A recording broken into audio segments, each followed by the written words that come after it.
भगवान कौन भाविकी आम दिजन को एकाठी करेइले केजाणी। कहीं मो पाखे एमती की खराब गुण अच्छी कि अरे देखुन मते मिठा और खट्टा पसंद थिला बेले तुमको राग और पिता पसंद होउची। हाँ तो ये तुम मो भितर भगवान कौटू आसिले तुम सहित कथा हवा ही बेकार। से मार्केट रु पुळे कलरा नहीं आसिक मते कहउचंती कलरा भजा करिबाकू हेले मते कलरा भजा अपेक्षा कलरा चिप्स टिके अधिक पसंद। तो आज मु मो मन पसंद रो कलरा चिप्स बनेबी बोली भाबी। हाँ मो पसंद को किए बा पछरे काहेकी मते कोन मो मन पसंद रो खाइबा खाइबार अधिकार नहीं कि।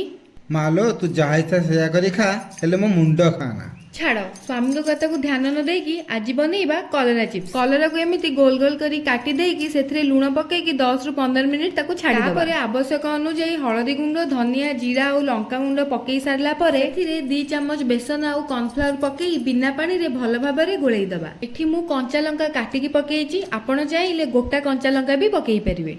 एते सब काम करिला परे स्वामी को धरेई देबे छाणीबा पई। हाँ हाँ तुम्हें सब काम करके उखाड़ी दौच एबे तुम्हें छाण मु चली गाधेबा।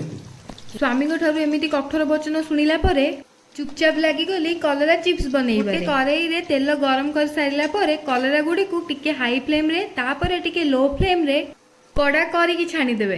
तापरे आउ कोन अछि 15 मिनिट रे प्रस्तुत हे जिवो गरम गरम कलरा चिप्स। खाई मो स्वामी तो पूरा खुशी हो गले। आपण माने भी एमिति कलरा चिप्स ट्राए करिवे आ मते जणेबे ए रेसिपीटी आपण मानकु केमिति लागिला। कहली जय जगन्नाथ जय बजरंग बली।